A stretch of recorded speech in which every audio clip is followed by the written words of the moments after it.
which is also called Principles of Management. All right.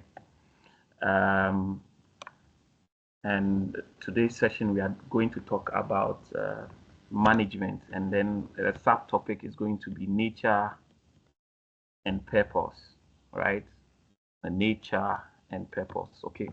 So one of the things that we are going to talk about is management as a whole, right? And then the overview of it, right? The general perception of management, okay? And what people think management is, what you think management is, and the standardized explanation of management. And so one of the things we are going to study is that management is a universal phenomenon. So management as a universal phenomenon, a very popular and widely used term, all organizations, business, political. So we are basically going to talk on this and stretch on it, right? How it is seen and what benefits they bring to an organization or institution, right? We are going to talk about the objectives, right? Which is the objectives of this topic, which is to be able to define it. So at the end of it, this topic, you should be able to define what management is, right? And we should be able to demonstrate the need and purpose of management, and so on and so forth are listed here. We should be able to know about the types and the levels and skills of management, be able to analyze the roles played by management, and be able to distinguish between management as a science, right, and as an art, right? Good. We will also have to be able to answer these questions, right? And so one of the things I'm going to highlight on is the list of questions that are embedded in these slides, right? Especially the beginnings or under the objectives. These are likely examinable questions that we would be ensuring that we are able to answer them, okay? And so let's be prepared to participate when necessary, because it is very important. Remember, even though if it is not extensively researched, you are more likely to remember over 90% of what you teach. And so you want to be part of the teaching process, you see. So it is very important, like I say in my other sessions, you want to create events that will, because your mind works by, one of the ways your mind saves things is by what? Association. So if your mind can't relate with a thing, it can't or may forget, right, over time. But when you relate it with emotions or events, right, yes, emotions, you are likely to recollect them, right?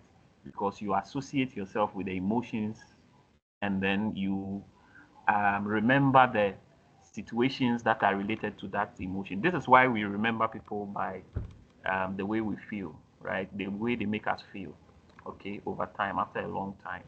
Okay, so it's very important to basically participate, right, in the class as and when you are called on, right, or necessary, okay?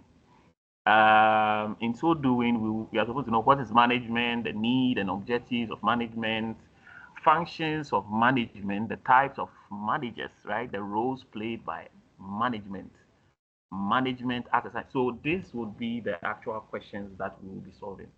All right. Okay. So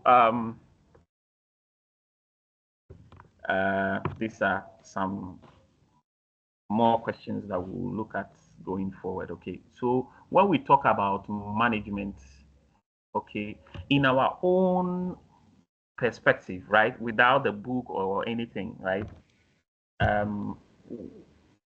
Um, what do we think management is? Like, what do we, in our own, how do we understand management? Because there's no way none of us would know nothing about management, right? Because we've been using it in words for so long, right? So I would like to go through us, among us, those of us who are here, any contribution. Nobody is wrong in this class. Okay, nobody is wrong. Everybody is right, as a matter of fact. Do you get it? So um, um, I applaud or encourage contributions. Sorry, and so let's do well to contribute to the class. So when we say management, what comes to mind? How do you understand management? I would like to know from us. Anybody? Good Um, evening. let me unmute everyone. Good evening, sir. For me, I would say management is allocating something that is limited so that at the end you gain maximum results. Wow, Yeah. powerful. That's a powerful contribution right there from Mr. Freeman. Anybody else? Anybody else? Um, anybody want to try? I see a hand up. Let me unmute the person, allowing your mic. Okay, you can unmute yourself now. All everybody's mic have been allowed, so but you keep it mute, okay, until you are called upon. Okay, so Mr. Idrisu Alaji, you're on the floor, sir. Okay, what I understand about management is it's a role that a person play to achieve a certain goal in a group or in a company. Right, right, right, right. That's powerful. That's a powerful observation from Mr. Idrisu, right? Very powerful. Um, anybody else? Anybody else? Like I said, nobody is wrong. Everybody is right. And so do well to contribute. Be part of the class and create an event of something to remember, right? All right, because there are a lot of things to learn, and you want to create these events, these little events to guide you to understand these things. Okay, so everybody's contribution um, um, is true, right? It's true. However, we'll look at the standardized one, right? And we are going to merge everybody's contribution to it, right? And ensure that this is um, successful. Management is the process of designing and maintaining an environment in which individuals working together in groups, right, efficiently accomplish selected items. So let's look at um, the keywords here, right? First of all, management is a process. Are we looking at it? First of all, it is a process, and then it is uh, uh, it involves what um, maintaining and designing, right? Designing and maintaining what an environment in which what individuals, you and I, working together in groups efficiently. So when we come together and we want to accomplish a task, so we sit down and we plan and we design, we map out strategies, right? And then after mapping out the strategies, we ensure that these strategies that we have mapped out would ensure a continuous loop, right? As IT student, as we are learning, right? or continue or be maintained going forward, because you can design it and just make it an event. So when I say make it an event, I mean you make it a one-day wonder, right?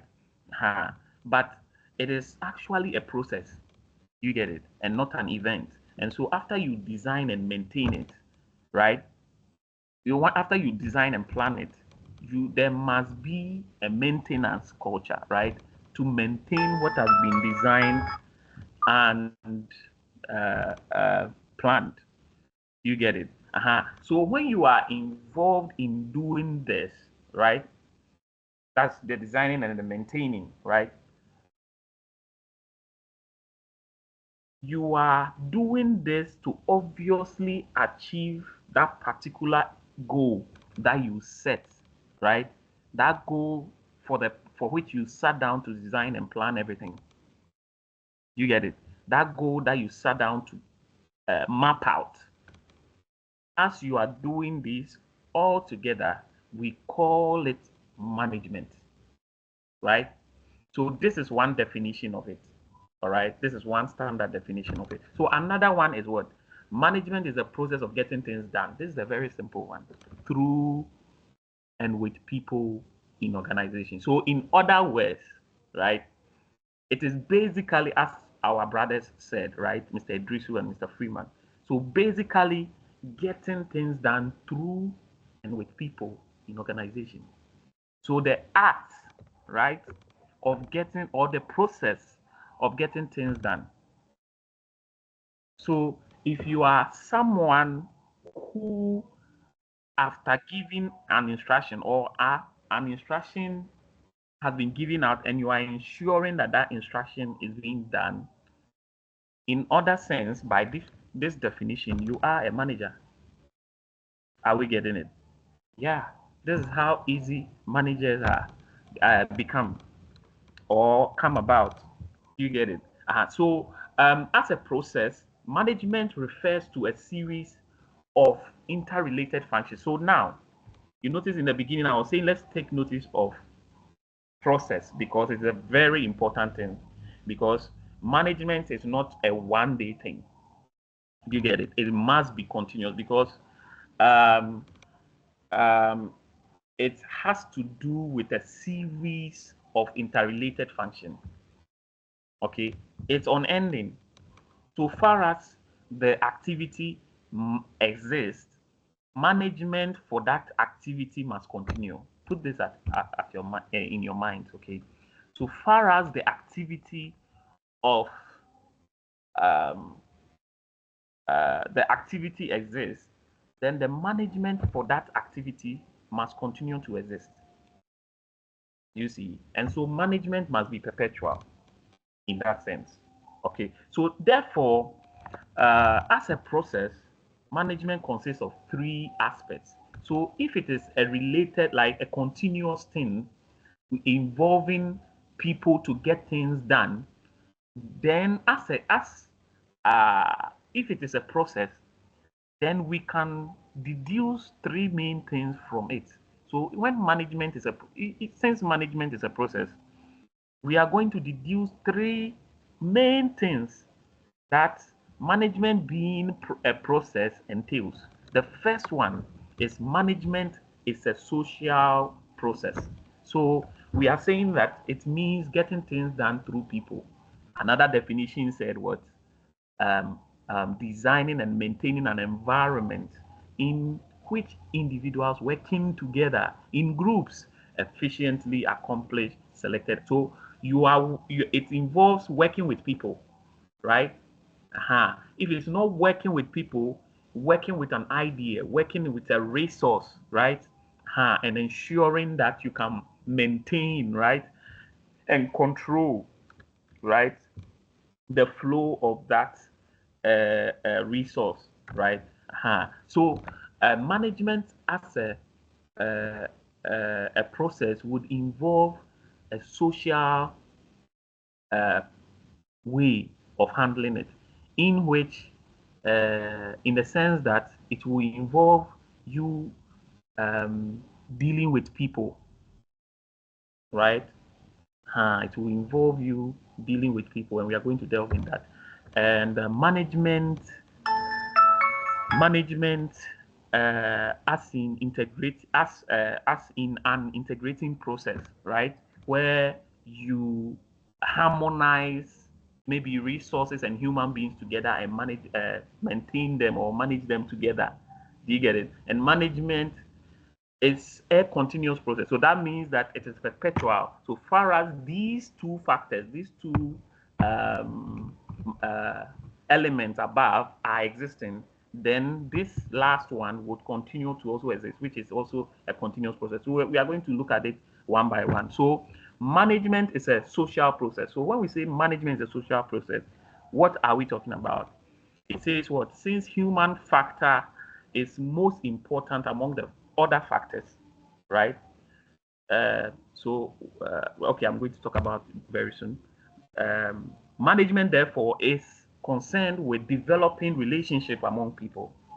It is a duty of management to make interaction between people productive and useful for obtaining organizational goals. So the whole idea of management is to keep things, to ensure that the little things that we have in the layman's perspective, the little things that you have. So management is trying to keep the little things that you have and be able to maximize it to make more profit from that little thing.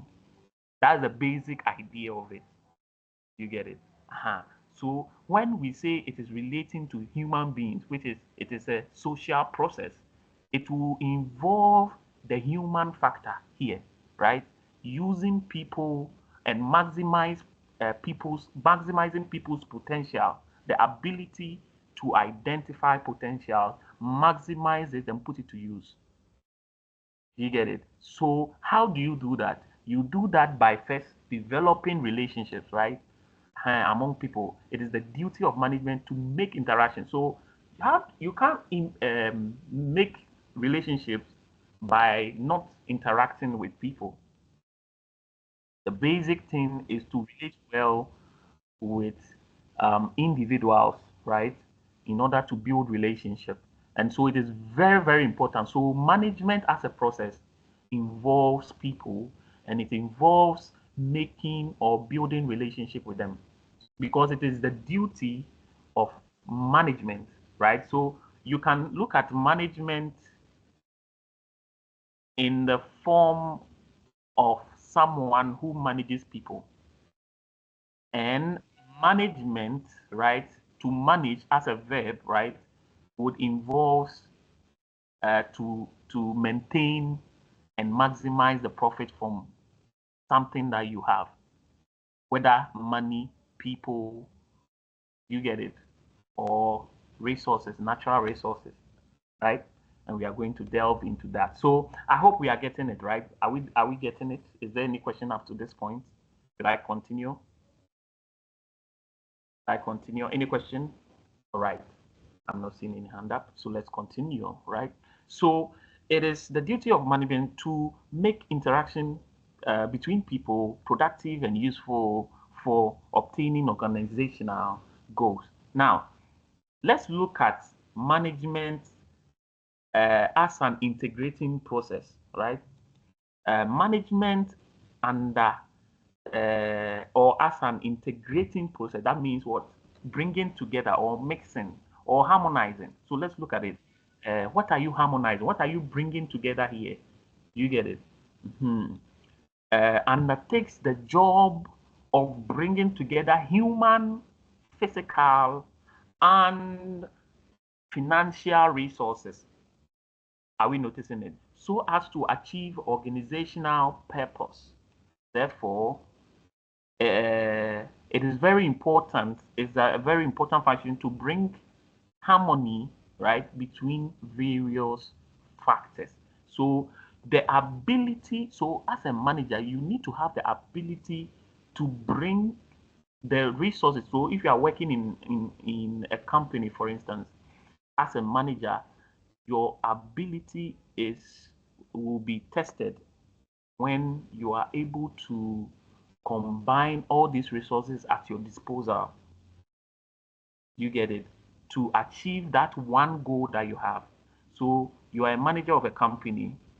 Um, those of us who did accounting and those of us who didn't do it, you have uh, assets, right? Where you have current assets and fixed assets of each company, right? Every company has these things. You have assets, and they are categorized as fixed and current assets, where the fixed assets are the unmovable ones that you have, the very expensive ones like land, the building, where the current assets to are the small assets that you possess, right? So basically converted into cash. So these are assets, right? The tangible ones, you see, and then intangible ones, and then you have your actual money you have in the account, you see. These are also your assets, okay? And then also the people that we have. Normally, we don't value them in the course of accounting, but the people that you have employed at the workplace also have uh, influence, major influence in achieving your goals.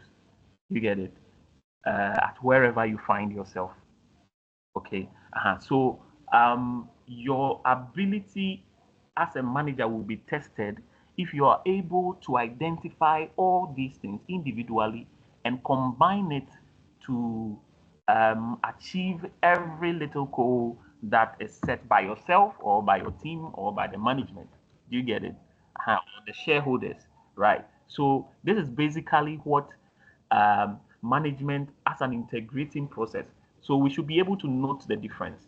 Okay, so we have management because this is a likely examinable question. Okay, so management as a social process involves in how you relate with your workers or your people, right? To build the relationship in getting the. So whatever you do with this course, everything that you do or you see in this course must be related to achieving a goal for the organization. So whatever you explain, it must lead to you achieving a goal for your organization. And so if it is a social process, the way and manner you relate with people, right? Management as a social process, right? Way and manner you relate with your workers, your people, you get it? And building relationship with them, right? In overall to get the things done in a long run. You get it? And so on with the next one, which is what in the as an integrating process, where you are able to combine the resources at your disposal, right? And then the third one is what as a continuous process. So now that you have these two, they must continue. The business must continue. They must, because as soon as you start a company in business, it becomes an entity. So your business has become a human being. This is why when someone opens a company and the company does things and you are trying to sue the owner of the company, it doesn't work because they are immune by this. You get it? It's part of a certain concepts in business, right? Where the business, after its formation and its opening of accounts, it becomes an entity. And so you don't sue the owner of the company, you sue the company. You get it? So the owner is immune. You get it? So if it has become an existing being, right, it must continue to exist. You get it? So when you terminate it, you've killed an entity in essence, right? So it must continue to exist. So management as a continuous process would involve a never-ending process. So the loop of the system of maintenance must continue, and this is what keeps the business running. And this is also part of the definitions of management or management as a process. So it is concerned with constantly identifying the problem, right? The problem you identify from the beginning, right? New ones are going to come up. You upgrade yourself and you solve them and you move on. You rotate the loop. Right? You keep it. So new strategies come. You adapt. You create solutions and you create the loop again. You join. You see. So on and so forth. So it is an ongoing process. All right. Okay, so the need and the objectives of management. Okay. The main objectives of management, number one, is getting maximum result, as I have said in the beginning, right? Getting the job done is the basic objectives of management or a manager, right? Management is basically concerned with thinking and utilizing human, material, and financial resources in such a manner that would result in best combination.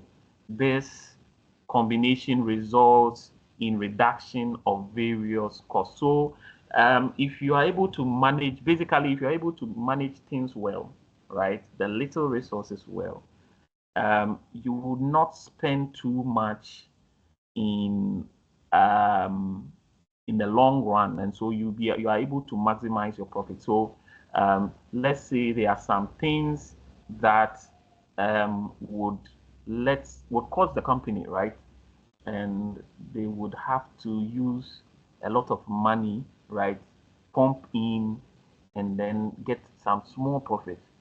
The presence of a manager or a good manager would help utilize other resources, so and not focus on just the monies, but also utilize the human beings, right, as a source of as a resource actually, and also not just human beings but also um, other factors, right, that may involve the resources, right, to be able to reduce the cost that could have been incurred by the company.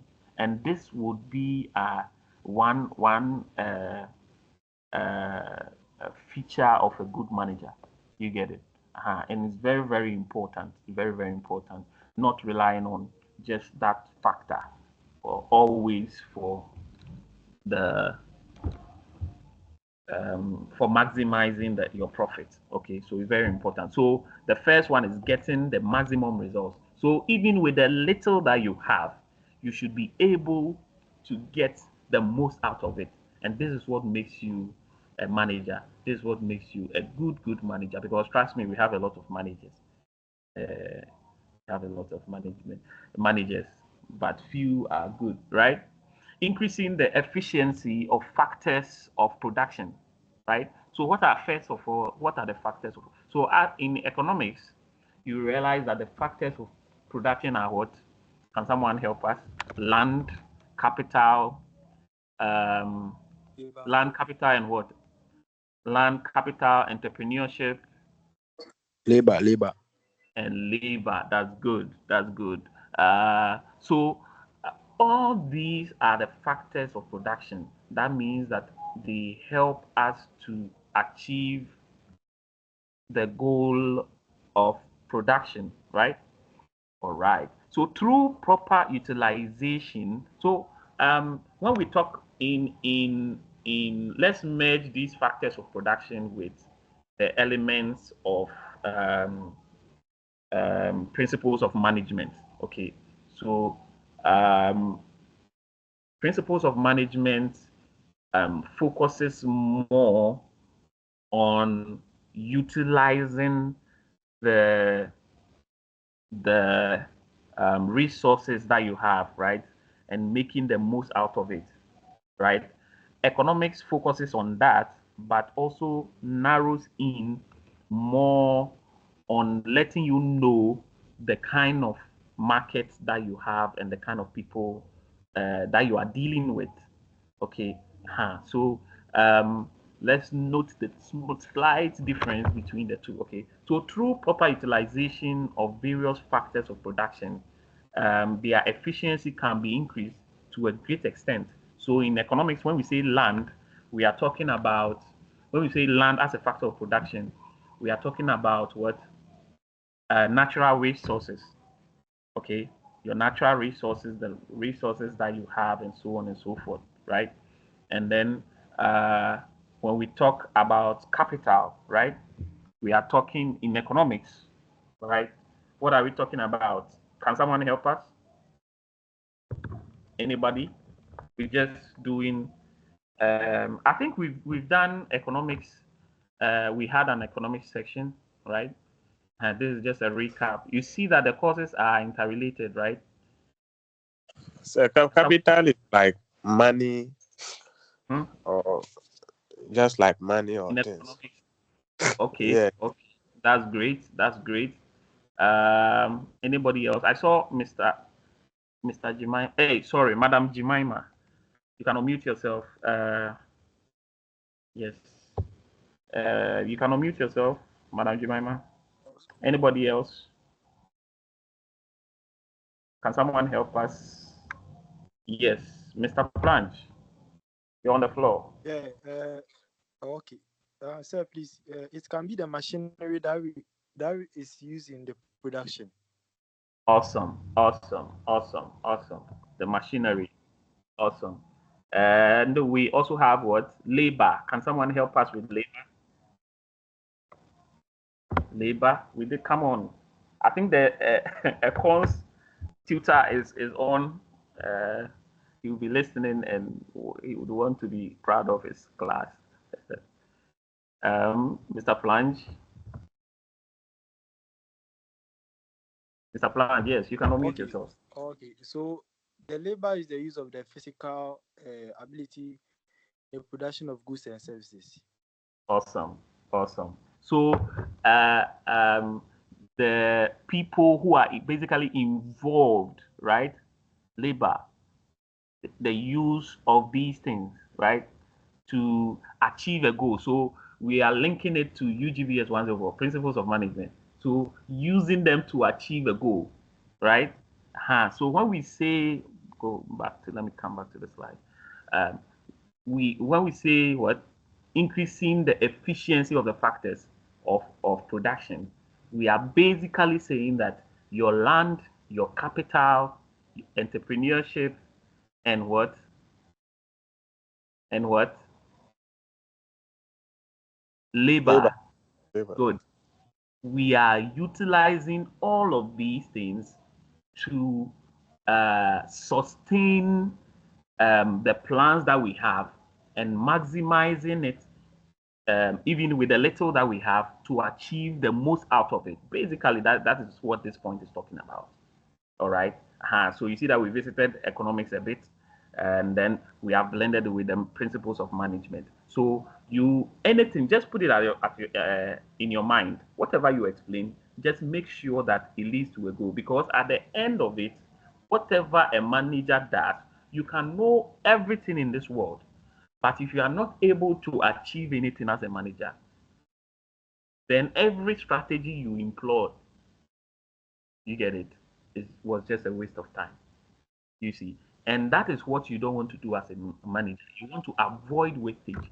And so let's continue. It says what? Efficiency can be increased to a great extent, which can be obtained by reducing spoilage, wastage.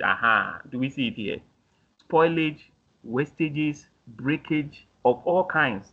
This in turn leads to saving of time. So everything you want to do, you want to use the little thing that you have. So even what that time is also a resource. So because if you have time, you can do a lot of things. All right. So you don't want to waste time at all. You get it? So the little time you have, the little money you have, the little land you have, right? The little monies can help you. You can combine all these small things and use it to do something. And this is what shows um, your depth, right, in management. Effort, saving time, effort, and money, which is essential for the growth and prosperity of the enterprise. Because trust me, if you are not able to manage these things well, this is what will lead to the collapse of the company. All right.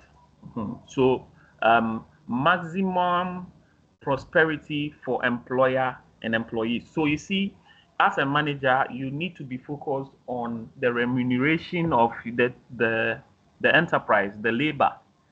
If your labor, they are working and they are not earning something, they will not be motivated enough to continue.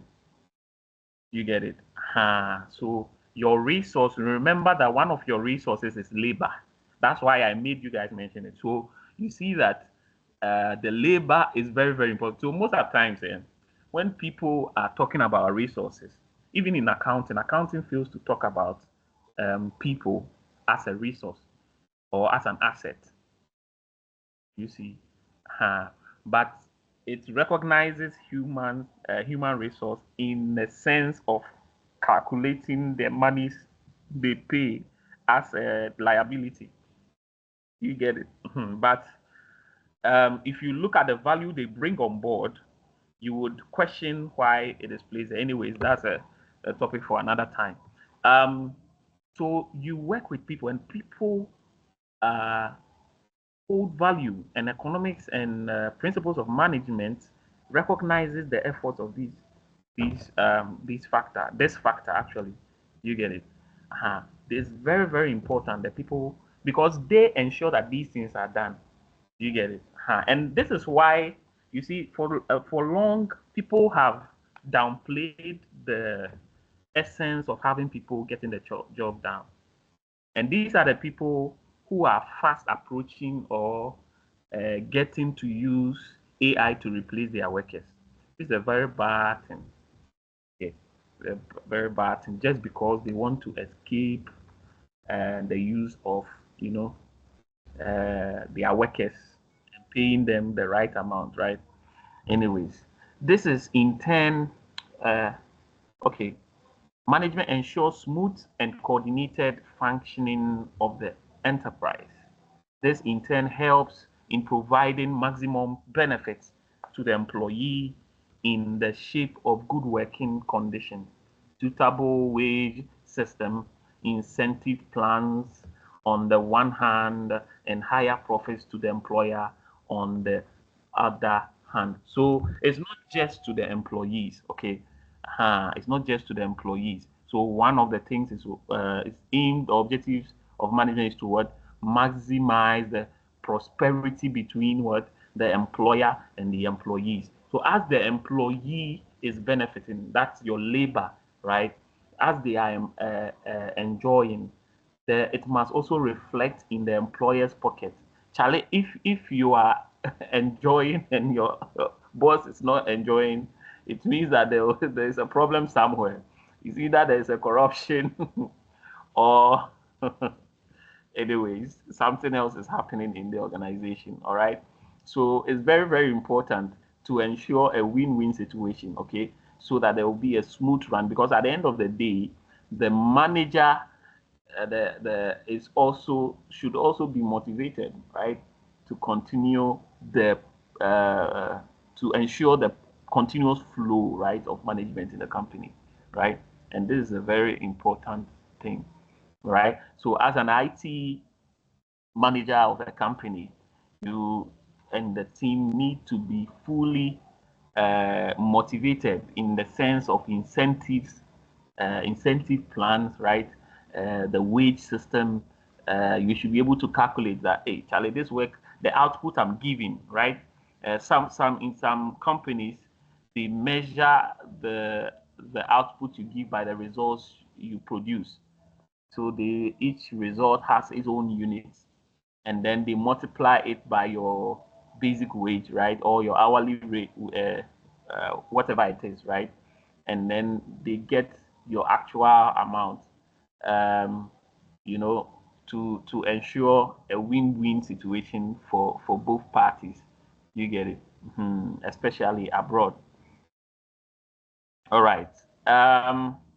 Let's look at some more objectives of management, right?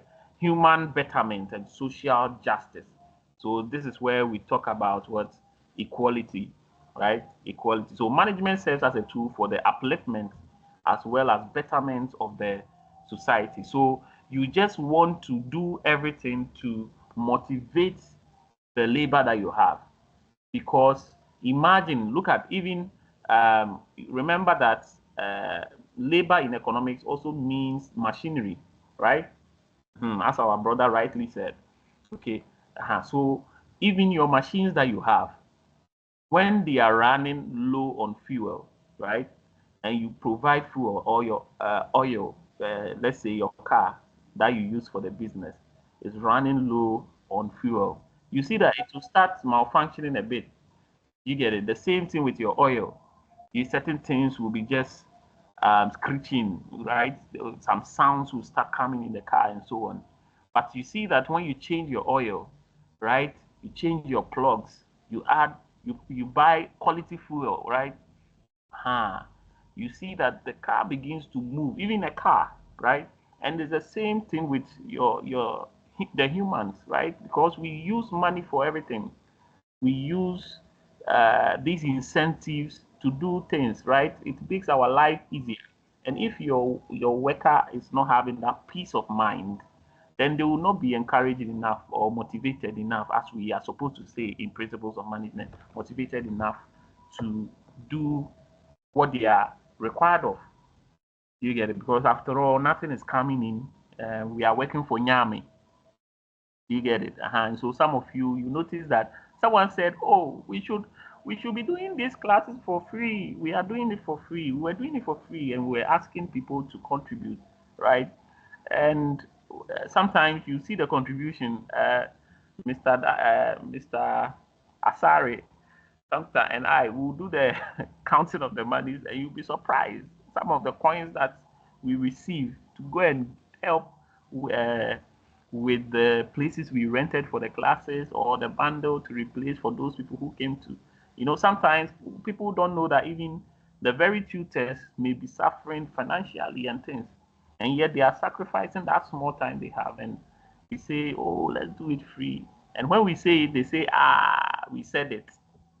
This is what they are going to say. Anyways, but we have changed in Jesus' name. Anyways, so it's very, very important. Remuneration. You see that when you start um, giving people the needed incentives, right? Not just money, but also helping their lives to become better, right? So it's not all about money. Let's make it clear, right? So making their life easier, because if it is when they are worrying about these things that it demoralizes them and they don't give their all. So you want them to give their all, and these are some of the small things that help. You see that even when they are teaching class, I'm dreaming based like, "Hey, are you the same person who used to teach or something like that?" Or can someone testify to it?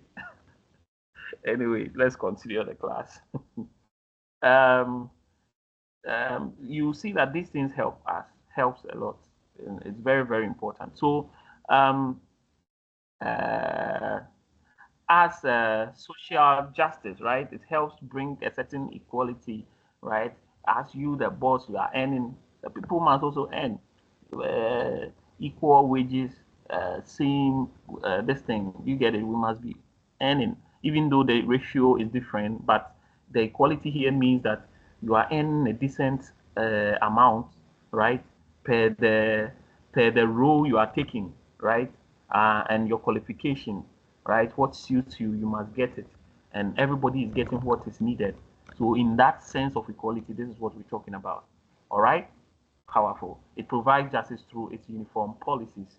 Okay, all right, right, right. So management is an essential component of an organization, and it is required for effectiveness of organizations. Hmm?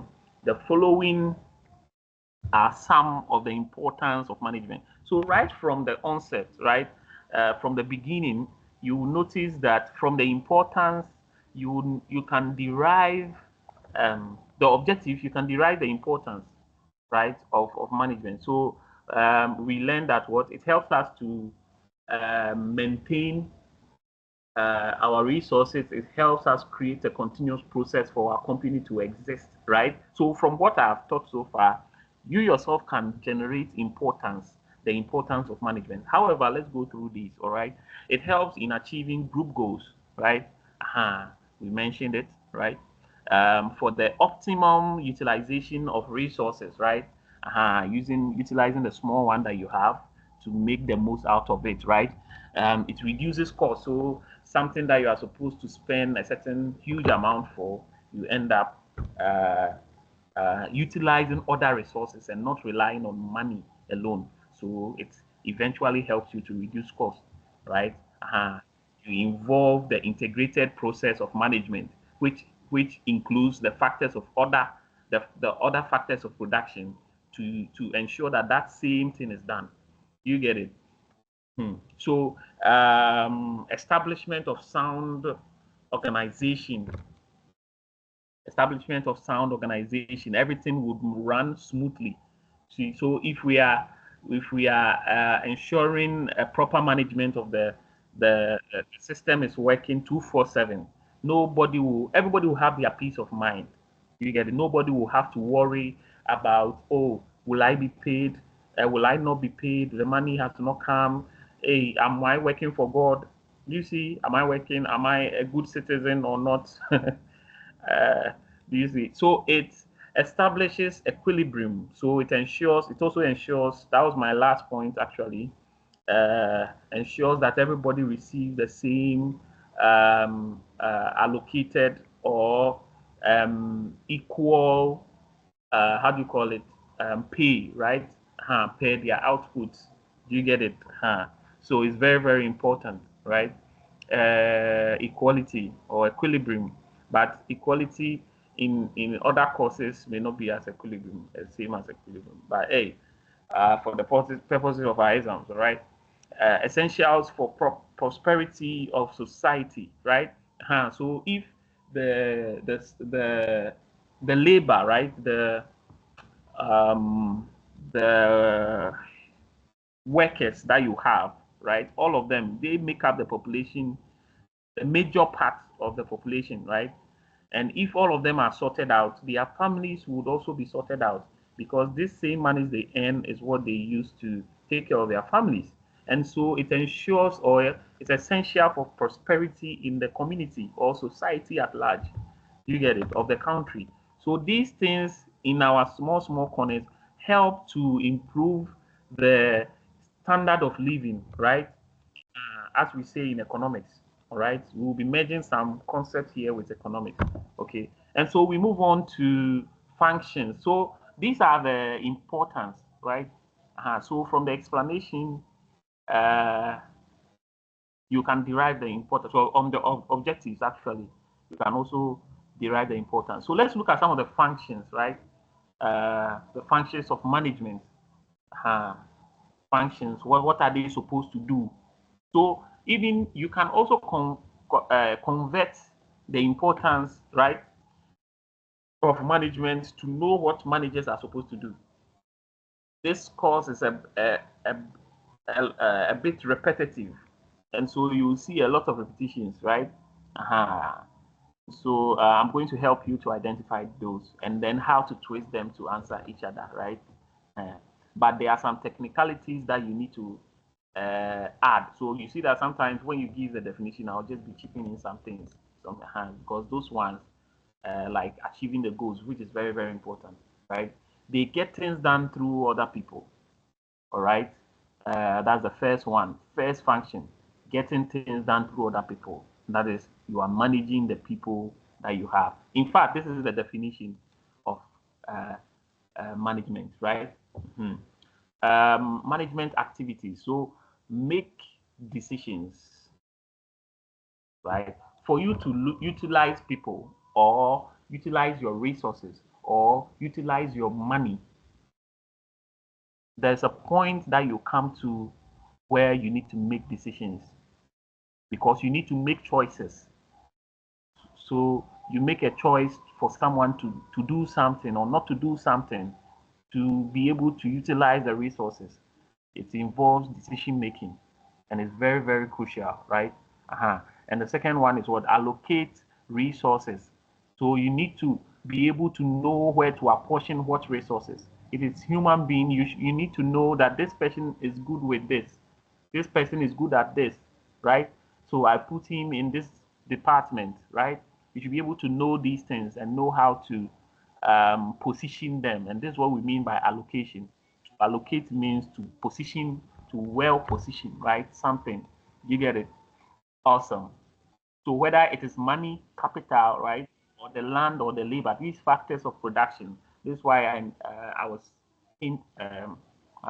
I kept hitting it so that we would get it, and I'll keep repeating it. All right, so that we would have it in our mind and use it in our explanation, because these ones are markers, right? Or these things are things that the examiners or the markers will be, those who will be marking our papers will be looking out for in answering our questions, right? Direct activities of others to attain goals, right? So we are looking at functions, right? So functions are also what the kind of activities they do. How do they function? So we are looking at them. We say that they make decisions, they allocate resources, and the third one is what they direct activities of others to attain goals, which is the same thing over here, the same meaning. So you see that it's repeating itself. So basically, if you know the foundation, the one that we stressed on when we're beginning, you'll be able to twist each of them, right? And add some small English or blay, as we say in our local parlance, right? Pidgin. Work in an organization. So how does it perform? How do you take it in the form of function? So a consciously coordinated social unit composed of two or more people that function on a relatively continuous basis to achieve a common goal or set of goals. Work in an organization, right? A consciously coordinated unit. So this is what is termed as an organization, right? Composed of two or more people that function on a relatively continuous basis. So an organization is a place or a social unit, right? A social unit. That means that contains people, right? A group of people. A group of people. In this term, we want to be technical, so we say social unit composed of two or more people that functions or that function, right? Relatively continuously. So remember that it must be in a loop. The way of managing, right, must continue for the business to exist. So it's making reference to the organization, the entity, right, to achieve a common goal. You see that it has come here again. You see, so these things are very, very important. This one here, and you see this one. So I'm helping us to identify. So I'll be doing that in the course of the session. All right, great. So continuous, like continuously repeating, right? The management rules and regulations or goals or plans that we designed, right? And then also using it to achieve the goal, right? So we now know what the definition of an organization is. Hey, my tongue, what is happening?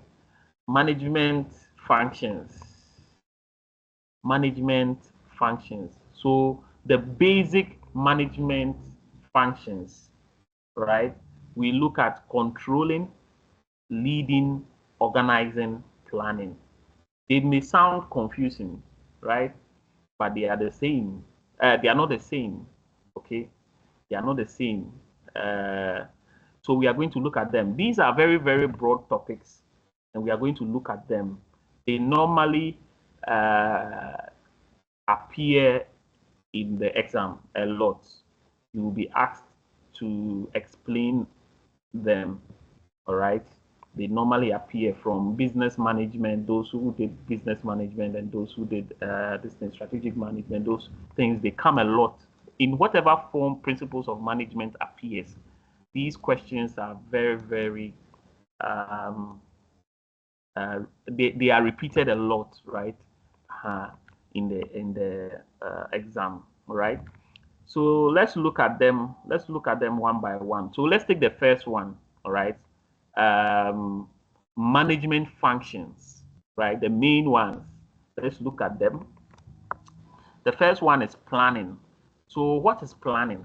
It is in principles of management, when we say planning, a process that includes defining goals, first of all, okay, to identify the goals, right?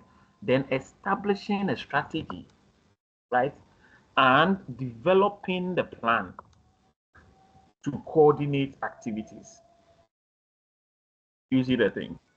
So when you, first of all, the whole management thing is to achieve a goal. So they are asking you, so before you even achieve the goal, how do you come about achieving a goal in the first place? How do you manage everything? How do you ensure that these things? So in your planning stage, what do?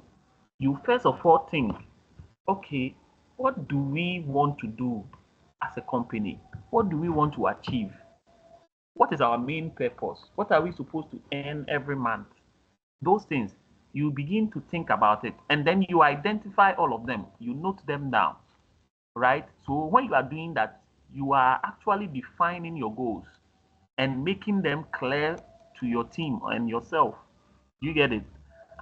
So now, after you define the goals, then now, how do you achieve the goals? You want to establish or create a certain strategy on how to achieve the same goals. You see, the objectives that you have set, you want to create this enabling environment or the platform to be able to get a certain do's and don'ts on how to achieve these goals, right? And then you develop the plan to coordinate the activities. So after these things, right, you develop a way to, you see, you have different goals. Remember, it's not a goal with just one L. There are so many goals that one needs to achieve, or an organization needs to achieve. And you need to develop or coordinate them. So coordination is, we are going to talk about it, and even the details of it, right? The technicalities when it comes to principles of management. So your ability to link all these goals or objectives together, do you get it? And be able to develop strategies in implementing them to achieve these goals. This is what we call the coordination. So it's like, think of it like you are Spider-Man, right? And then you have a lot of webs, right? You've thrown a lot of webs, and then you are holding it at a converging point. So all the ropes that you are holding are meeting at one end, and then you are pulling it at the same time. So all of them are holding different things. You get it? And you are pulling it to get to you. So you see that you are coordinating or you are controlling all of them at the same time, right? And to achieve the same goal, which is in this case to come to you. So when you are doing that, we say that you are coordinating with the different groups, like they are coordinating, or you are performing what do you call it? You are doing coordination. Simple. Do we get it up to this point? Any hand up? Should we continue? All right. So as managers advance, they do these functions more and more, right? So this is what it's basically saying. So it's the same as, you see that it's the same as continuing the whole process. So you keep doing this. The planning doesn't stop after you create the company. Planning continues. So in management, everything continues. When you start something, it continues, right? When you start eating, because this is feeding the company. When, as a human being, when you start eating, you don't stop eating. I was using earlier on, I was using your car as an example, right? So when you give your company fuel, your car fuel, right? You load it and it finishes. You don't say, oh, I have given it fuel before, and so I don't need to I don't need to fuel it again. I think we are done for the rest of these years. It will not move. So planning is just like that. So you keep planning, right? And you plan ahead all the time, right? Developing the strategies, establishing and defining your goals. Planning involves defining goals. They say they can tell you which of the management function involves defining goals, establishing strategy, and developing coordinated activities. This is planning. Okay, so we need to put it at the back of our minds. All right, great. So let's move on to the next one, which is what? To organize. To organize as a management function, right? It involves determining what tasks are to be done, who is to do them, how the tasks to be grouped, who reports to whom, and where decisions are to be made. You get it? These things are very crucial to organizations, right? If you want to have a small organization, or if you want to have an organization, there must be a system where tasks, you see the tasks that are to be done, no? You should allocate who does what. You get it? Who does what? So who is in charge of this? There must be people accountable to the various tasks. People must be in charge of the various tasks. You get it? And ensure the smooth running of the organization, right? Very, very important. If you don't have people who are taking control of certain departments, right, and you have an integrated system, you see that everything will be messed up. When it's time for accountability, you see that, okay, nobody's in charge of this, nobody's there. You get it? Who is in charge of accounting? Oh, all of us are in charge. Who is in charge of marketing? All of us. Who is in charge of human resource? All of us. You see, so when it comes to specific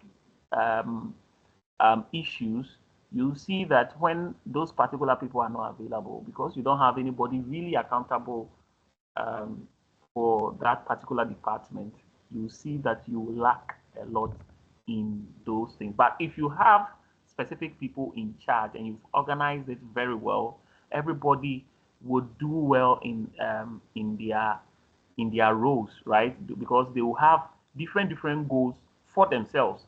Because if you put someone in charge, they will say, oh, this is what I want to achieve with this position I have. You see, another person will have this position. So it helps a lot, right?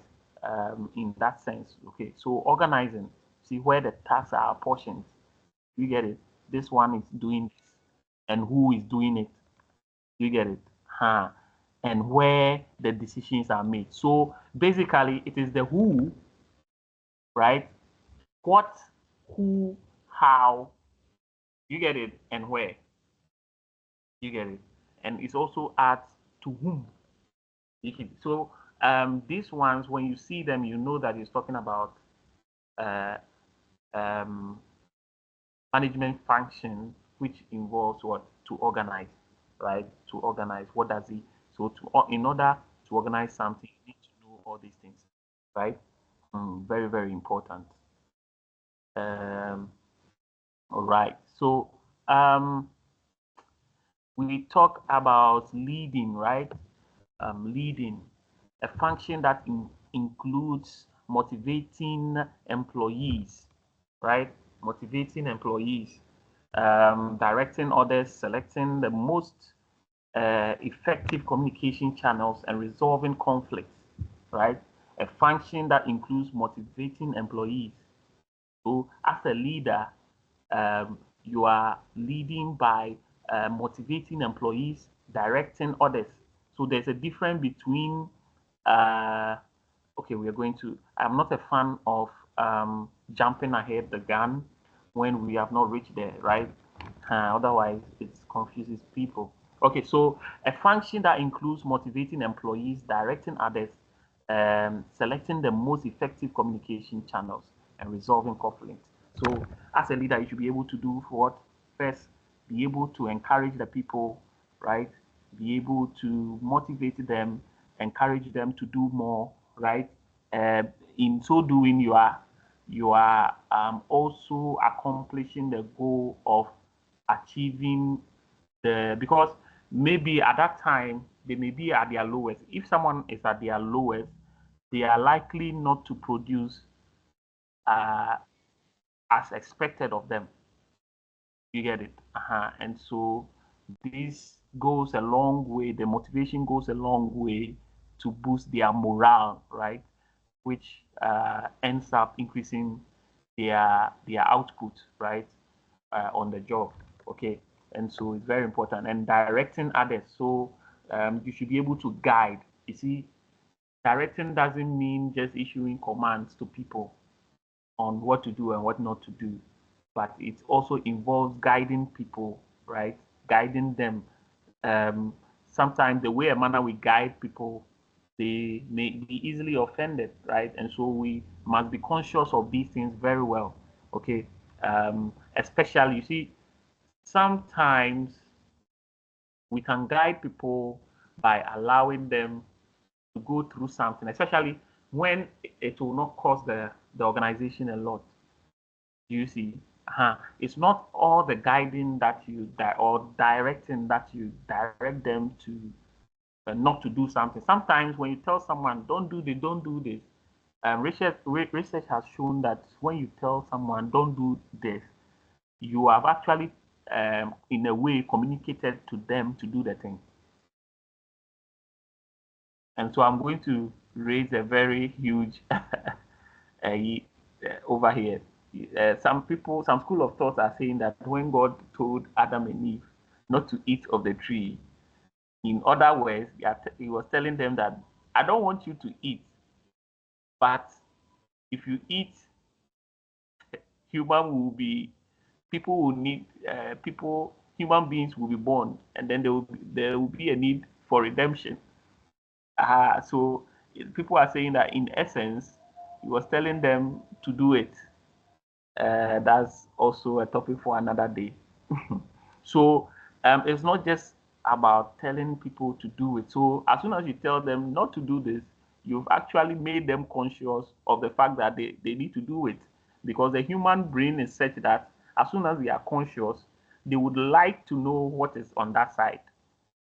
You get it? Because we are also giving an inquiring mind, and it's very, very crucial to the livelihood of humans, right? All right. So directing is not only by way of action or by saying the do's and don'ts. Sometimes you allow certain things to happen, and then you can come in and then guide or provide corrections, right? Great. And these are some of the qualities of good leaders, right? Directing others, selecting the most effective. It's painful though. Sometimes when you have to see the thing happen, and then even though you know it will happen, you let it happen, and then it's sometimes it hurts. But what will you do? I mean, selecting the most effective communication channels. All right. So um, there are areas where we need to communicate through. And so you realize that a good leader is concerned with where the information is delivered. You see, always on the lookout or guiding or coordinating how information is disseminated, right? And it's very, very important as a leader. You get it? Awesome. For our people to be able to get the right information they need to do well or to achieve the goals of the company or the organization, right? The leader also helps in, or the management as a function, leading as a function of management also involves resolving conflicts where there are problems. The leader comes in and then is able to solve, right? So as a leader, you are also a manager, or as a manager, you must be a leader. You get it? And so when we talk about leading or management or leading as a function of management, these are the things. So sorry, this is where you have directing. So when they ask you which of the functions of management, right, involve the process of what directing, motivating employees, selecting the most effective communication channels, and resolving problems or conflicts, you should know that we are talking about leading here because it's all about the people here. It's all about the people. So leading, we should all note the things when we talk about leading. So in principles of management, when we talk about leading, the first thing that must come, motivating employees, directing others, selecting the most effective communication channel, resolving conflict. You see, so leading. The same thing when we mention planning, there are some key things that might come in your head, right? Let's move on. We have control. As a manager or as management, you have control of the company, right? When we say control, what are we talking about? Okay, monitoring performance, right? The instructions you've given, have they been done? You get it? Uh, the various departments, how are they functioning? You call to check up, right? You check up on them, right? The leads, the various managers that you have placed in, the functional managers, right? We are going to talk about them. Sorry for using the term ahead, but um, uh, you are able to monitor the performance, their performance, the various performance, and see whether they are helping, because it is in their achieving their individual goals that is how you are able to know that the collective interest of the company is achieved. Okay, the overall goal is achieved when the individual managers are also achieving their goals. That is when the overall goal is also achieved. So you are able to monitor. So when you are monitoring, is also part of the control, right? You need to have control. So monitoring performances is part of control. Comparing actual performance with previous set goals. So as compared with previous times, is the person doing well now? You see, is the person able to um, manage or like overcome that same problem they faced previously? You get it? So that will show that they have control over it, or over it, right? And as a manager too, it shows that you have control over what or who you are placed in charge of what. Do you get it?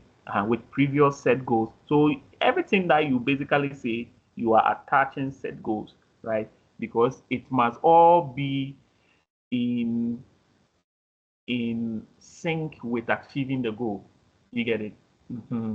So I believe we are learning these things, and we are putting it in our knee, as we say, right? Kotoge, and correcting any deviation. So you should be able to monitor the performance and compare actual performance with previous ones, but also you should be able to correct when something is going out of line. You get it? So this is where you have, so you should be able to control it so that it falls in line. You get it? So this is what it's talking about in the last this thing. So it says what, and correcting any deviation. So when something is going out of line, as a manager or management, as management, you should be able to correct. So management as a function, as a control function, this is what it entails: monitoring performance, comparing actual performance with previous set goals, and correcting any sort of deviation, out of line stuff, right? Awesome.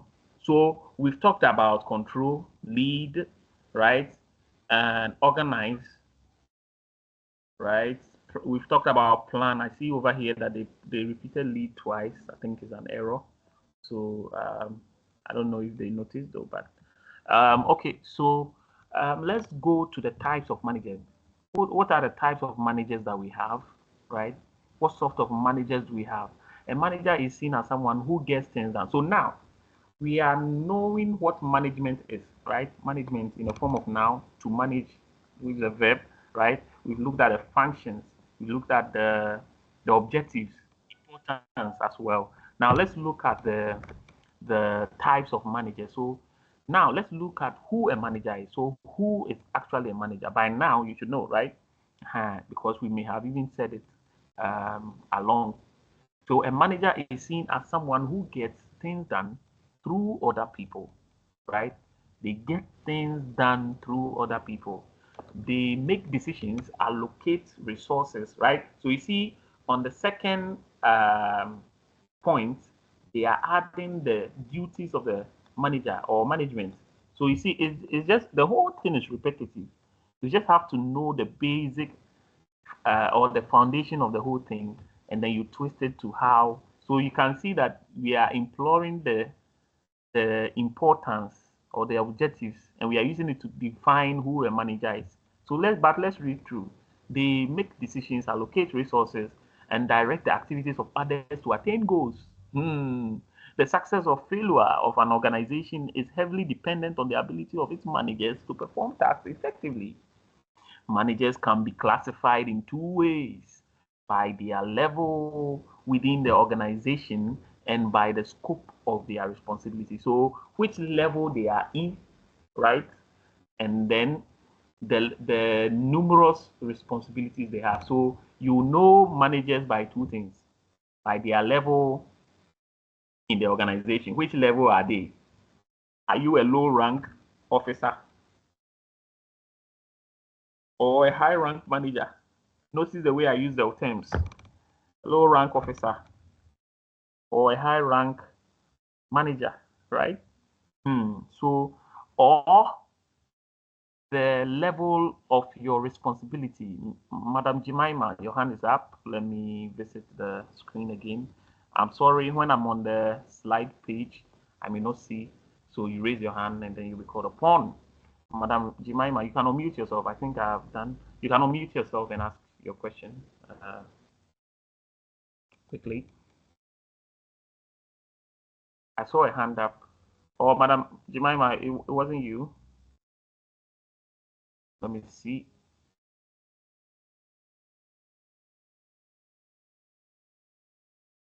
Madam Jemima, or it was a mistake. Was it a mistake? Kindly let me know, okay?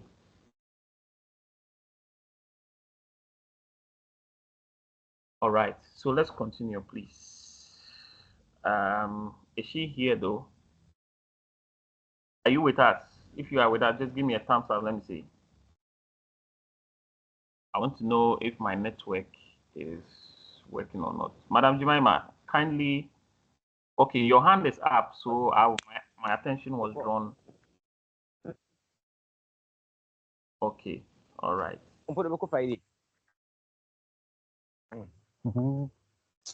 never is on? Mr. Dennis Mensa, your mic is on. Kindly mute, okay?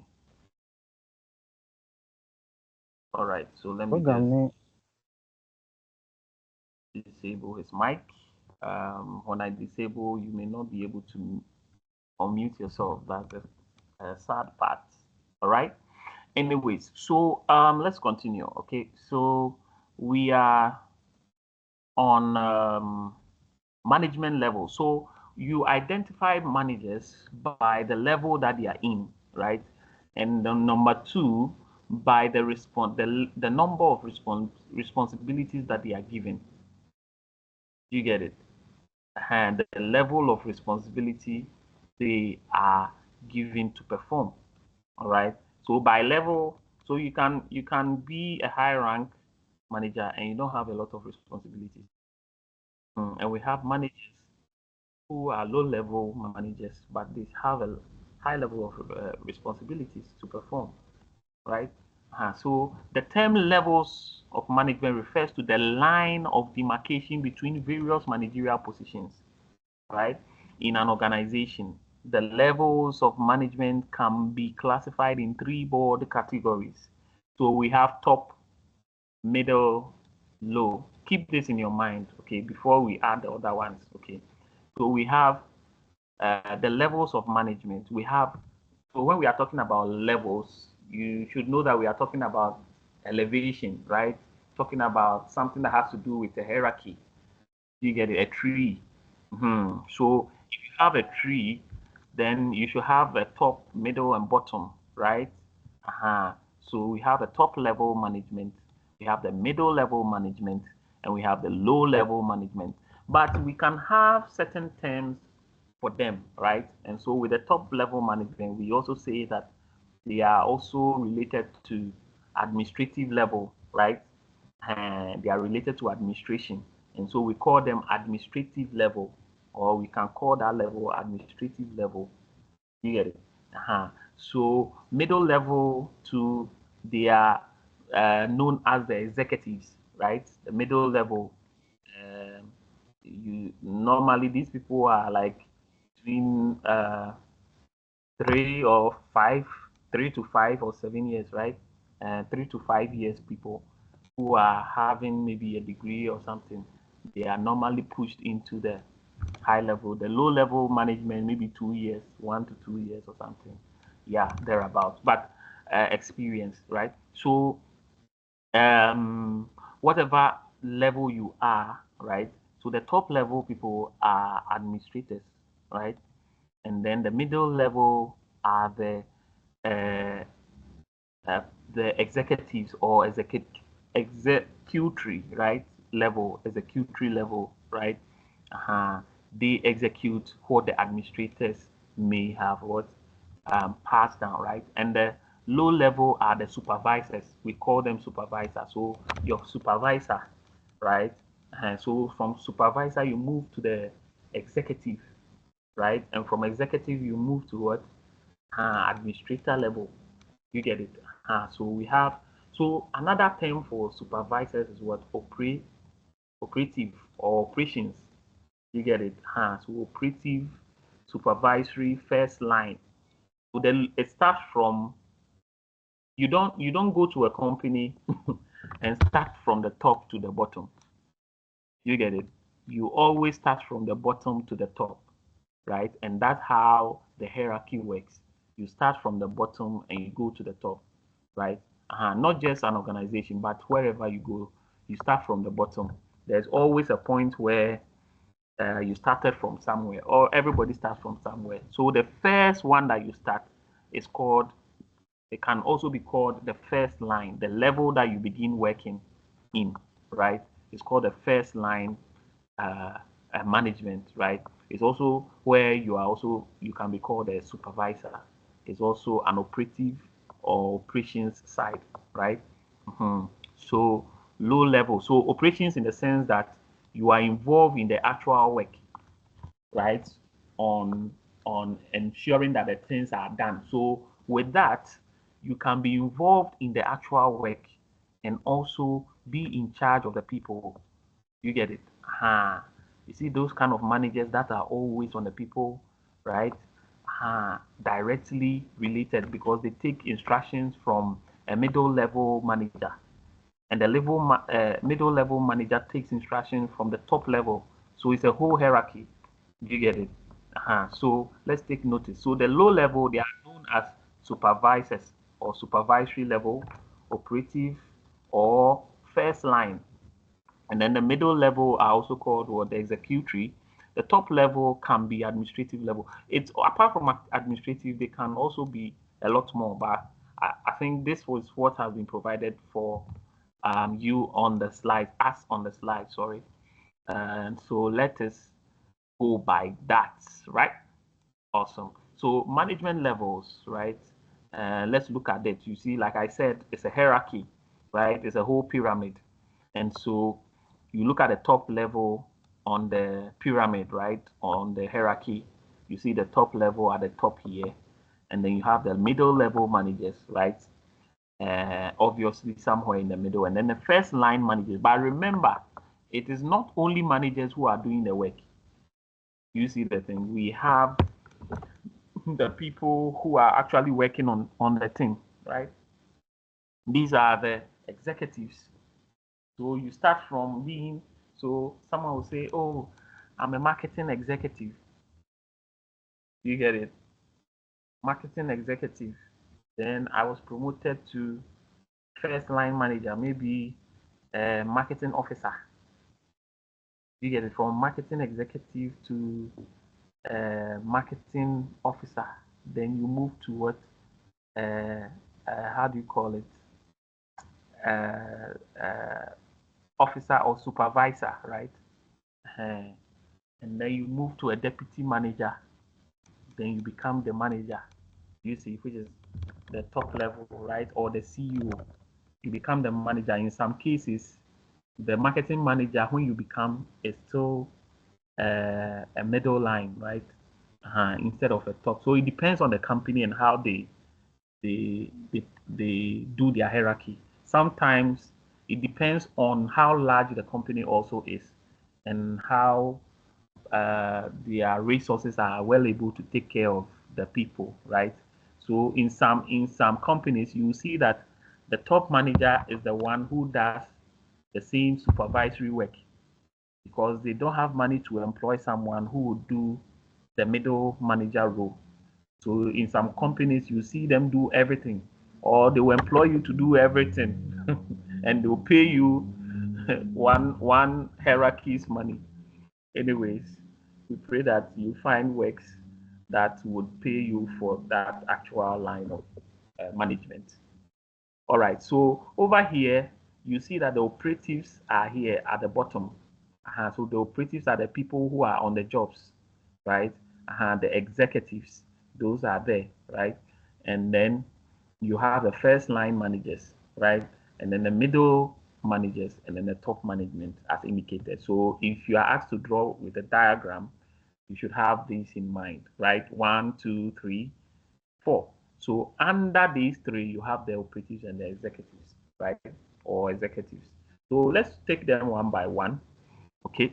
The top level managers, they are responsible for overall direction and operations of an organization. Particularly, they set organizational goals, define strategies for achieving them, monitor and implement the external environment, decisions that affect the entire organization. Because they sit at the top, they look at the future, right? They are supposed to have time for the future of the company, right? Looking ahead. So you see, you look at it in this sense, right? So you look at it in this sense, okay? When someone is standing on top of a building, or how do you call it, a mountain, you see that the person should be able to naturally have how do you call it, a better view of the environment. You get it? So if you look at it in that sense, you realize that the one standing at the top of the mountain sees every part of the landscape, right? And see to the farthest part of the landscape. You get it? But the person who may stand below the highest uh, person, right, may not see this from the same angle as the person would be seeing, right? And obviously, that person is also, that next person below the toppest person is having a bit of access to the ground, right? And so the one at the top would rely on directly on the one below for information from the bottom in case something is happening from down there, so that the person at the top could be also focusing on what is ahead or what is around or what is at the top view. You get the whole concept. Yes. And so the one below would be the one on the ground having the situations from the ground. So when you look at these things from this perspective, you begin to know even the various roles of each level, or each level manager, right? So the toppest one, you realize that he says, "Well, look at it," and you realize that it's not different from this angle that I'm bringing, right? They are responsible for the overall direction and operations of an organization, right? Direction. Because if you are standing at the top, remember I said what? You see ahead the overall landscape. And you will be able to know that, oh, when we go forward, there's a road at the junction at the farthest part on the right. So let's go like this. The next one down there, please tell the people down there they should move like this. If they move like that, so you'll be able to have that sense of direction, right? As a top level manager. So particularly they set organization. So they will be able to draw the map in essence. So if you are going somewhere, the people at the top will be able to draw the map. Okay, we see it like, okay, so the map, it goes like this. The path is curve. So we'll go to the left, we go to the right, and then we go to the middle, and then we pass through the forest. Okay, they'll be able to draft the map of how or map out the way they should move. So in this sense, when we bring it to UGBS 104, Principles of Management, we say that they set organizational goals, right? They also map out overall direction and operations. So operation in the sense that they tell us They tell the people on the ground what to do, the actual work to do, right? So define strategies of achieving them, right? Because if you go to the left, you go to the right, you will reach there.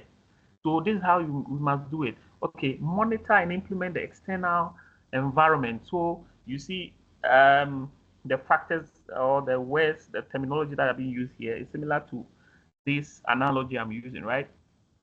Great. So you'll be able to monitor and implement external environment.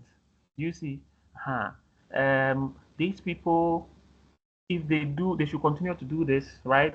And this thing that they are doing will not help, but they should maintain it like this and do it like that. It would work because from what you see ahead, this and this must be done, that must be done, that must be done. You get it? But these things will not help to achieve this goal. So let's stay away from it. And but these ones are external things, and we should try and avoid. You also know the bad weather. So in essence, when you are standing on the hill, you'll be able to know that bad weather is coming, the cloud is coming. You see decisions that affect entire organization. Because if there's a bad weather, the one down there can't work. The one in the middle will be found wanting. Even the one at the top crowd will suffer the most. You get it? Because you may not have a cover. And the weather will come and hit you. The people at the down there, they may have some small cover because the mountain may cover them a bit. They will enter into the cave. All right. So managers in, because you see the one at the top, when the blows come, is the one at the standing at the mountain is the one who will receive it the most. You get it? Because they are exposed. You get it? So decisions that affect the entire organization, right? Managers in these positions are responsible for interacting with representatives of the external environment.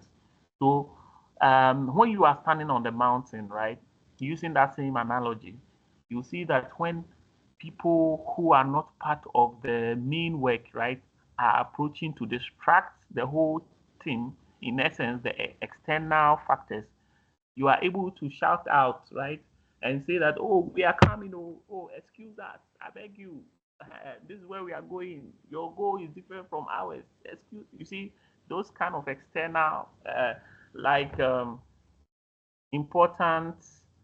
The same way you see bad things, right? It might also be good things. So it can be important customers. So you see that, oh, we are working, but we are hungry. There's a river there. We can stand there and catch some fish and eat, right? Important financial institutions, right? Financial institutions and government figures. These people all can be utilized to achieve your goals, right? The same way bad things to us as well. You can use it to escape those bad decisions, right?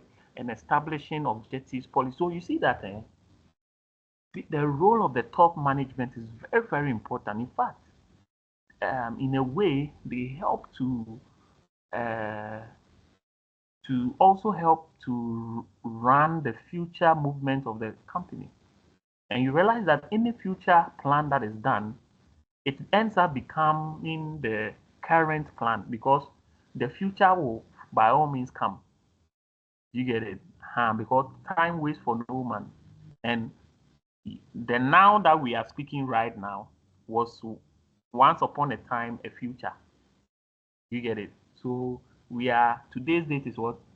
27th August 2025. And the time is what? 8:37 p.m., right? GMT. So once upon a time, yesterday, today was in the future. You get it? So the role of the top manager is very, very important in these objectives. So also drafting policies. So they will help us in drafting policies and strategies and objectives so that the middle level people and those below can implement them. So they formulate or establish these objectives, the goals. You see, the goals are here again. So the whole course is repetitive. They establish objectives, top level management, their function, establish objectives, policies, strategies. right? The middle levels, they are responsible for business units and major departments. Example are department head. So you see those section heads. So this one is in charge of this one is in charge. Those ones, they are the middle level managers. And the top manager sits on top, right? And coordinates with them. And then those middle managers now coordinate with, you get it, those below. So examples are what head, division, department head. So you are in a University of Ghana, and then we have, let's say, the vice chancellor, right? And um, we have department heads. So we have HOD for distance education. We have HOD for business. You get it? We have HOD for science, computer science, HOD for two. So you see, so it goes on and on. The list goes on and on. And these are what middle managers, and then they are all reporting to what the top manager, the top level manager. You get it? Who is the vice chancellor or the chancellor itself, herself? Sorry, you get it? So it's very, very important to note the responsibilities, right? Responsibilities of middle managers include translating executive orders, right? Executive orders, uh, where is it? Into operation. You get it?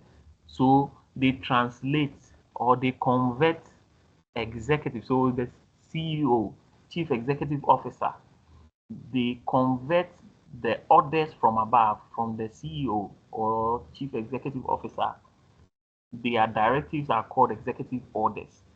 So they convert them into operational, so those ones, they convert the idea. So the top level will communicate with them that this is the goal. We need to do this, or we need to do that, or blah, blah, blah. And this is what we need to plan for, blah, blah, blah, blah. So the middle manager will now listen and then be able to translate, how do I give it to each person in my department to execute. So the one who is in charge of, let's say, finances will listen and then say, oh, okay, then I need to budget for these things small, small. And then I need to plan that we don't overspend on these things. The one who is in charge of human resources will say, okay, then we need to give incentive to them, or we rather need to empower them by educating them or sponsoring their education so that they will go and get more knowledge on the field and come and help us to also achieve more goals in the shortest possible time, right? Uh, and also another department, the marketing department, may find their way inside that same directive that the top level manager gives. So they are basically all of them converting it into operational orders, or executive orders into operational orders, right? They are the people who help to implement the plan that the top level management people create. So remember, the top level management, they create the plan, right? And then the middle level people, they implement it, right? And we have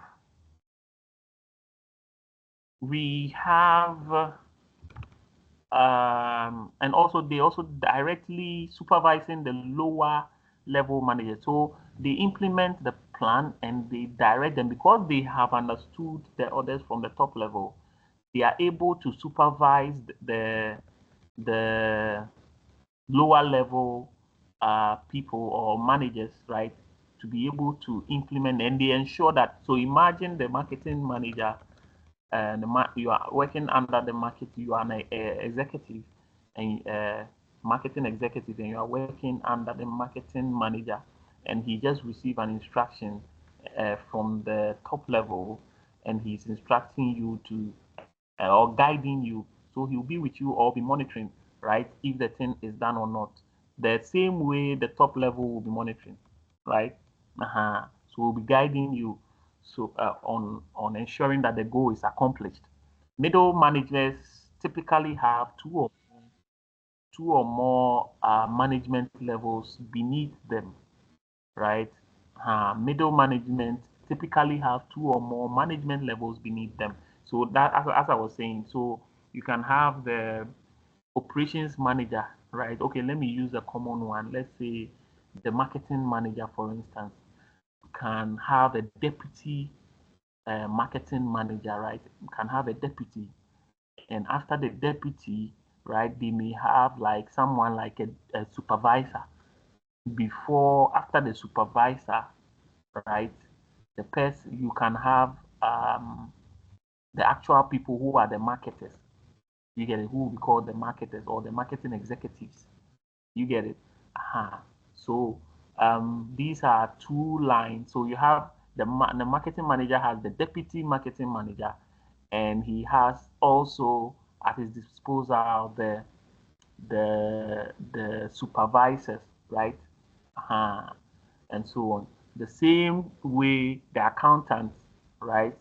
The chief accountant or the main accountant, right, may have the, or let me say the, how do you call it? The finance manager will have the accountant, right, uh, as one of the management be below him, right? The finance director or the finance manager may have the, in some companies they separate the finance from the accountant, but it depends on the pocket or how large the company is, right?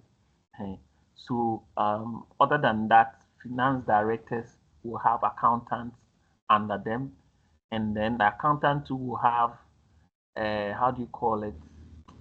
Uh, they normally have these roles where the administrators, right? The normal administrative officers, right? Someone in charge of administration or the front desk that they will give administrative roles to, or the office managers.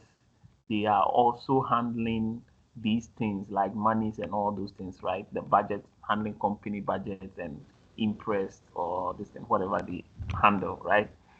So they may have 2 or more management levels beneath them, right? These are the middle level people, and they take orders directly from the top level. All right, let's move on. First line managers are directly responsible for the production of goods and services, right? So they are involved in the actual work. So whether it is services that the organization is rendering or goods that they are producing, right? Notice the way I'm using the words.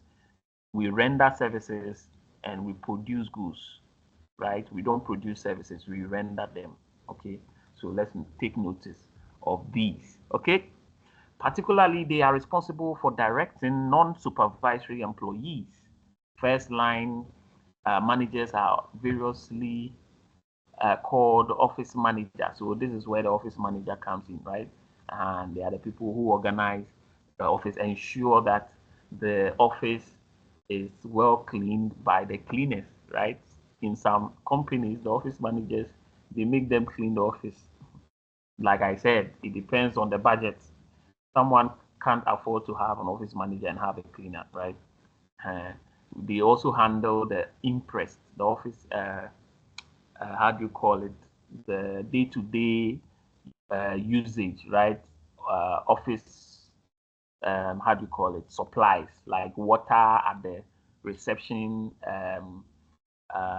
credits for the office line, those basic things, right? These people, these office managers also manage these things, right? And then you also have section managers, people who are in charge of the various departments, right? And then you have line manager, supervisor. Basically, these are the low level, how do you call it? Management. These are below the the middle level management. Okay, all right, all right. So these people are basically implementators, right, of the actual creation. So when we ask you who creates the plans, who formulates, right, the source of it all is the top level management. All right. So let's look at some skills, right? Managerial skills. What are some of the managerial skills? Robert Katz. Let's look at him. I love practical sessions. All right. Who is Robert Katz? Robert Robert Cars. Let's look at him and create a mind. Not an American. What he did. Robert Cars management skills. So let's look at him. His picture. Do we have his picture? 1.83 skills. Oh, his image. I love to do this in my sessions so that we can have let me see.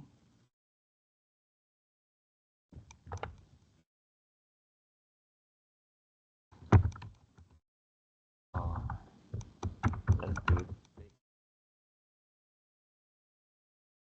All right.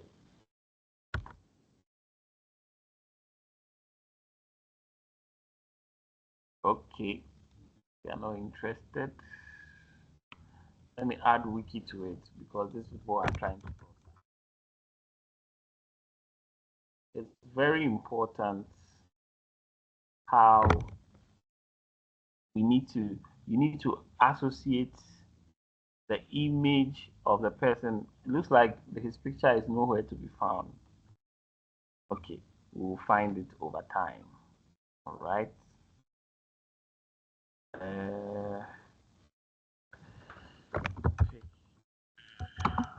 Oh,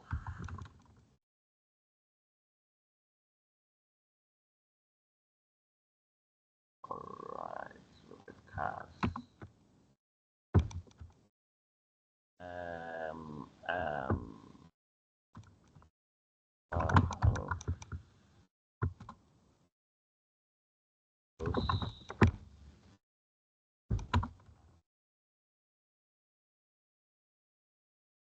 We still don't have his image. Let's see. We are likely to have a lot of his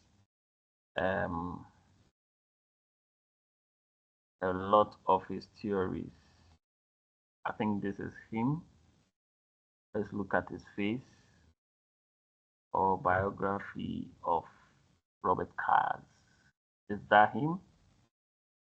Nope. This is a different person. All right. Let me see.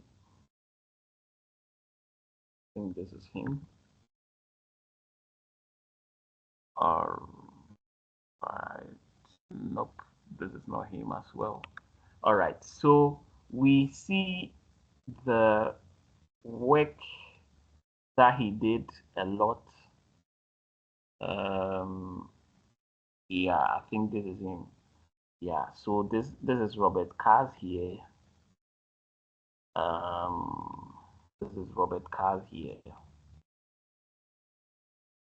All right, so we have Mr. Robert Cars. Where is he? Is he dead? Let's look at it. 1955, right? The third approach in the leadership studies in the leadership skill approach, while the threats approach took into account the personality of the leader and the style approach, the behavior of the leader. The leadership skills approach takes into account the knowledge, blah blah blah.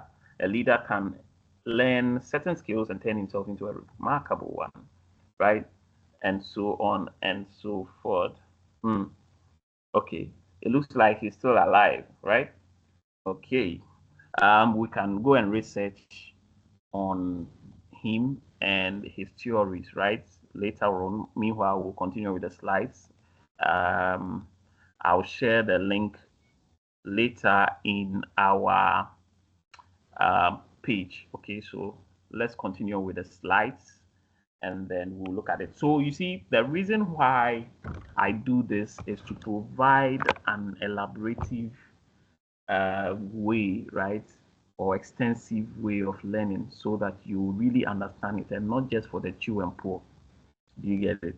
As we call it, right? So managerial skills.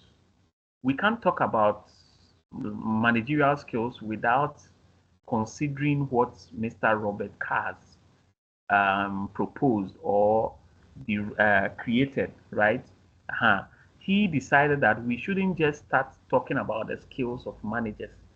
He actually categorized the skills in three essential ways, right? The first one was the technical skills. So as soon as you start talking about skills of people or the skills of your team members, right? And you start saying that, oh, grouping them in uh, one, technical skills, two, human skills, and then three, conceptual skills. As soon as you start talking about skills of people in this sense, then you are applying Mr. Robert Cars's um, uh, essential management skills or a theory of essential management skills. You get it? So the first one is what? Technical skills. The technical skills involves the ability to apply specialized knowledge or expertise, right? And then the human skills uh, involves the ability to work with, understand, and motivate other people, both individually and in groups.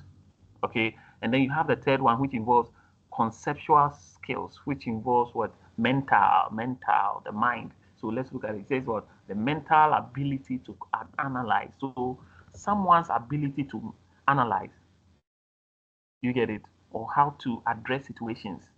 You see that there's a difficult situation and the person escapes the situation. The ability to do that involves the conceptual skills by Mr. Robert Katz. You also have the human skills, which involve the ability to work with or understand or motivate another person. For some reason, the person is able to motivate people to do the work.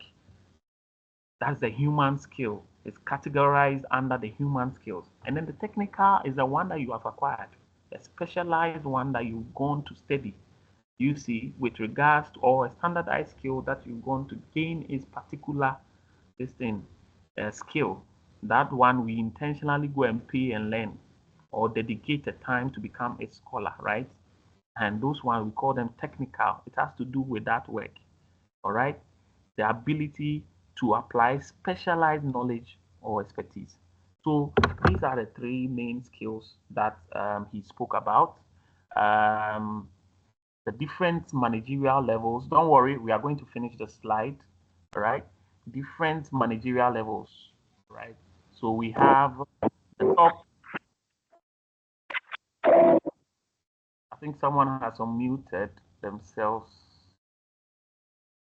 Okay, so let's continue. Top management, right? We have different managerial levels, right? We have conceptual skills, human relational skills, right?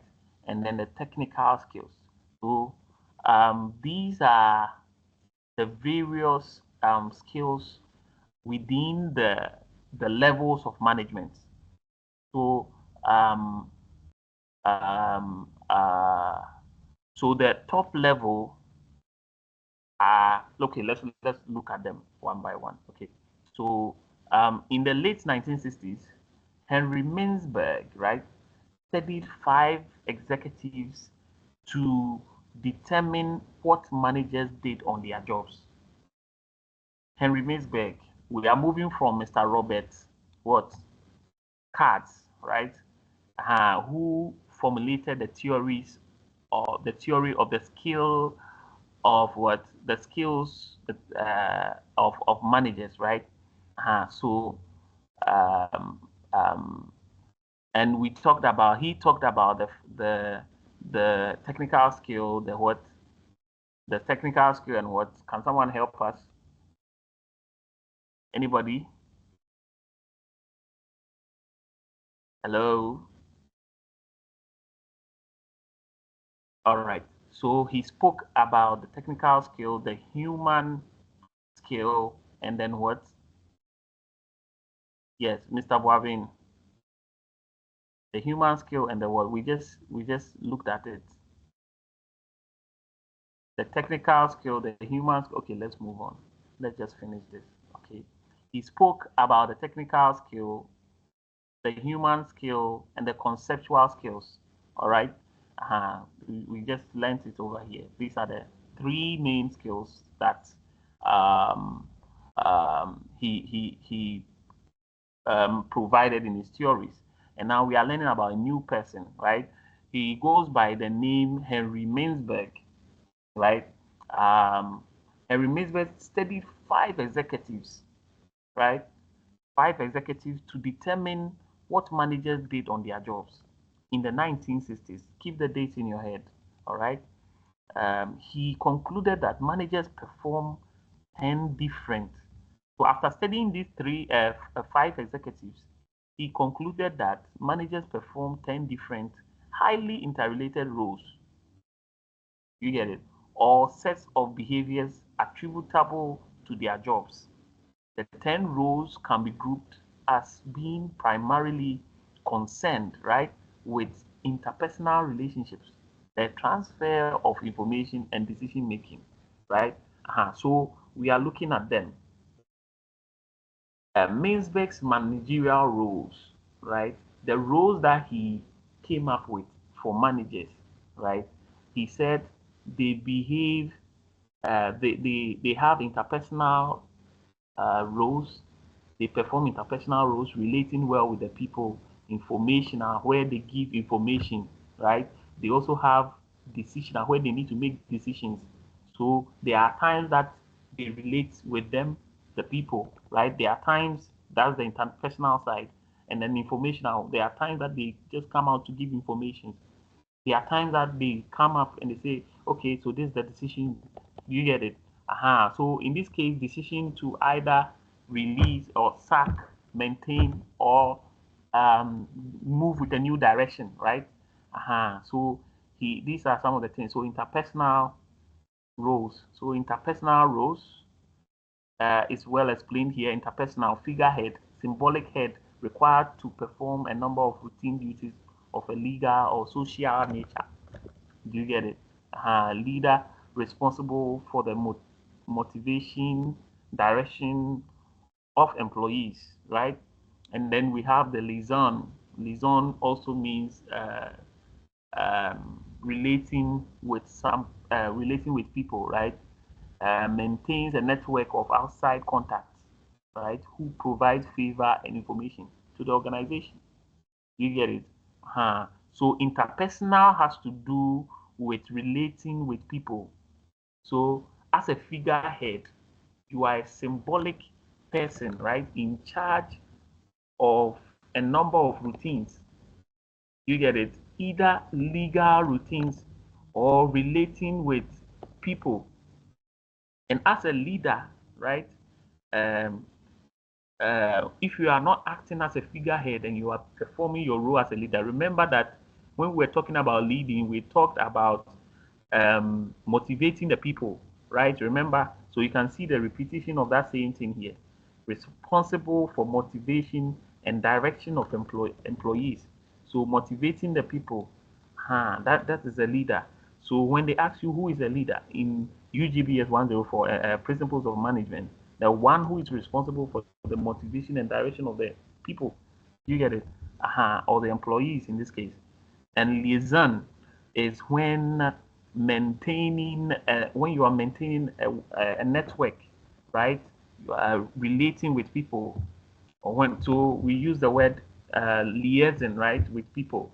That means connecting and maintaining relationship with people, or way and manner you communicate with people, or relay information to people. You get it? Liaising with them or working together with them. You get it? So management as an interpersonal role involves these three things: leadership, a figurehead, and liaison, right?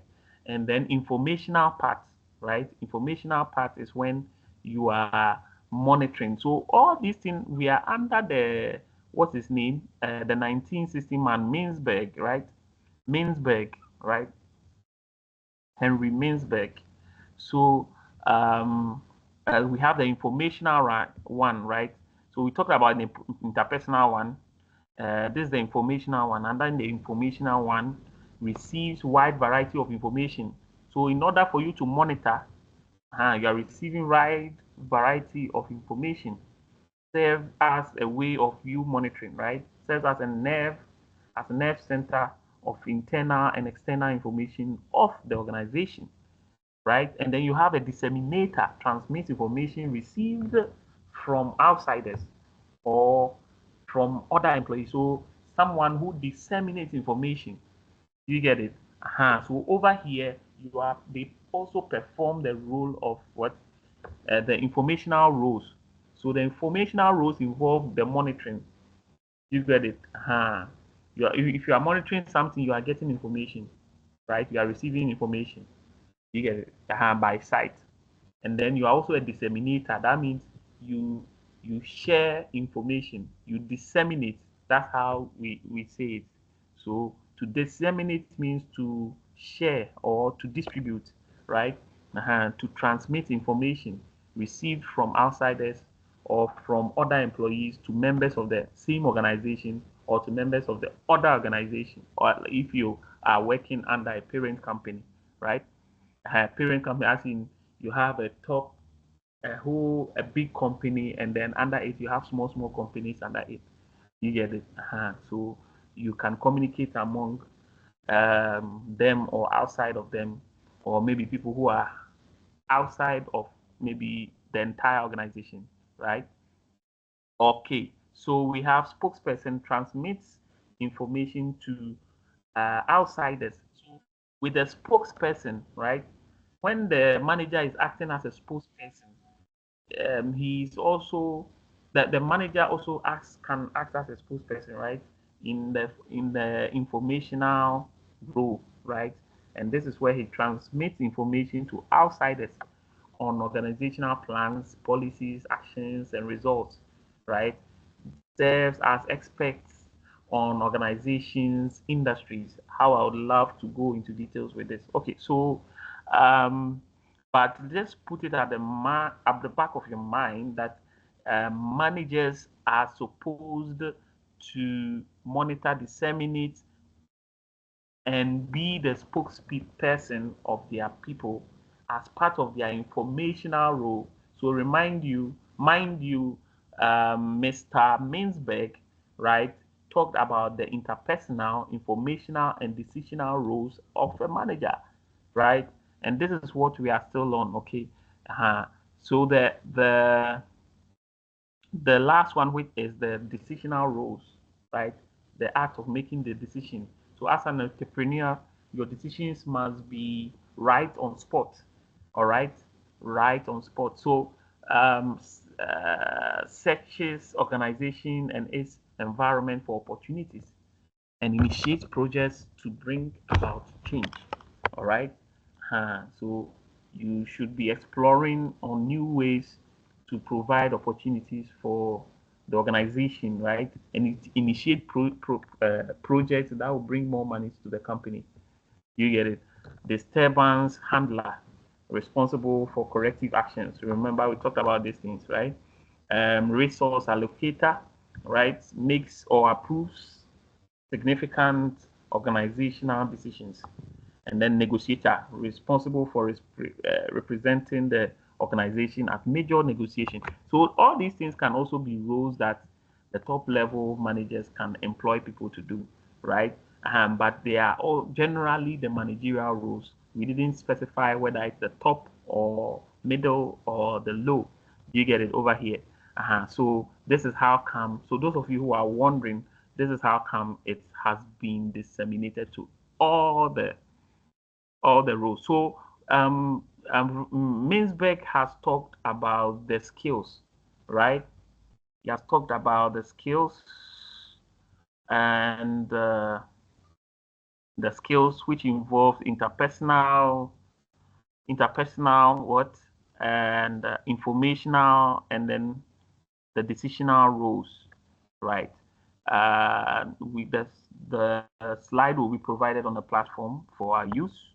And so let's move on to management as a science, right? When it becomes a science, it means that we are moving through a systematic body of knowledge, you see, but not exactly as a physical science or biology, but it involves research and the use of theories and so on and so forth, right? Science contains general facts which explains a phenomenon. management is seen as a science because it is characterized by the following main features: universally accepted principles. So we must understand that before we move into details, we must understand that universally those definitions that we are about to um, encounter must be universally accepted. And so you'll be seeing a lot of these theories where we mention people and when they made things and how it has been accepted in the management skills fraternity all over the world, right? So management as a science would involve this, and so we're about to enter into it. So number two is that management as a science involve experimentation, because when we talk about science, we are dealing with a formulation of theories and things, and you need to experiment your theories before you come out with your findings, right? And so it involves experimentation, observation before experimentation, or experimentation, yeah, actually experimentation before observation. As you experiment, then you're observing the changes or the reactions and actions, right? To know how you jump to your conclusion, right? And then also management as a science involve cause and effect relationship, right? Cause and effect related tests of validity and predictability, right? Uh-huh. Management. So now we look at it into detail. So these are what I've explained. Management as a science involve fundamental, blah blah blah, and so on, right? Experimentation, which I've just explained, and then the cause and effect relationship, right? Management also establishes cause and effect relationship. Lack of parity with balance between authority and responsibility will lead to ineffectiveness. Do you get it? So what it means is that um, where there is lack of equality or there is no balance in authority, okay, there will be ineffectiveness, because if this one is not doing what is required of him in the capacity that he has been provided, then the person below him may not perform the function as well. You get it? And it will let certain things that were supposed to be done by them, they will be found wanting, or there will be a lack in that field. And so if there is a lack, then it means that something will not be done. You get it? And so the company will be short of the work that was supposed to be done, right, in that field. So that is basically what's being said here, right? Test of validity and predictability.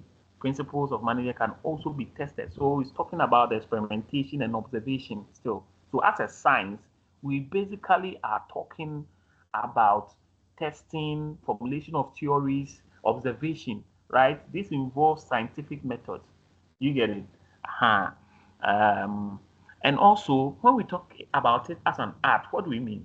Management is considered as an art because it requires an application of certain principles. So when you are applying principles, then we say it is an art. But when it is a science, we are experimenting and testing and observing and formulating theories. But management as an art involves application of certain principles. So application after you formulated it and you are applying it, this is where it is an art. If you are involved in the creation of the art, right from the scratch, and ensuring and testing it to become a world standard or standardized thing, this is when we are saying that it is a science. You get it? So let's notice the difference. So rather, it is an art of highest order because it deals with molding. So management as an art, you see the thing, where you are trying to apply the principles that you have, it has been formulated, right? You are applying that and adjusting it to suit the situation you are in, and trying to position it or make it better suit that environment you are in, or molding it or remolding it. You get it? This is when it becomes an art, right? An art may be defined as a personalized application of general theory. So this is when you make the theory your own. So after someone has made it from scientific processes, you will now make it your own. and be able to apply it. This is why it is necessary to understand it into details so that you'll be able to make it fruitful to your environment. We shouldn't copy blindly just because we have seen others doing it and it's working. You should be able to look at your environment and then make it your own and customize it. And this is when you are making it an art. This is where management becomes an art. You get it? And so there are a lot of people around us, they have made management an art. You get it? And it's a beauty to behold. So practical knowledge, every art requires practical knowledge, therefore, right? We are talking about management as an art, right? So it gives you practical knowledge because you need to apply them on your own. It lets you experience things yourself. This we call the personal skills, right? It helps you to become creative because you are making it your own. And so you develop new strategies on how to make it your own, the same principle that you're getting. And then also you are able to perfect the principle, right? You are able to perfect it, the shortcomings that were deduced, because it's not everything that will be gotten through the mere experimentation. You get it? By experimenting and observing, there were some things that may not be seen. Do you get it? But over time, through practice, people get to perform the art, right? And so you see people customize it to suit them. But you see that it's the same theory, but they are just changing something small. And this is involves the part of being the art, right? It involves being creative and all, right? Um, Perfection through practice. So I just spoke about it. Um, with over time, you perfect it, right? And you make it your own. And so you see that practice makes a man perfect. Every artist becomes more and more proficient through constant practice. So the more and more you use it, the more you adjust to suit it, right? So this is management as a practice, as an art. You have to note this. So in management as an art, right? One of the things is goal oriented. Every art is result is its result or it's result oriented as it seeks to achieve concrete results. So when you notice that in management, right, we are talking about management as a result. We are talking about goal oriented, that in order to achieve a goal, blah blah blah.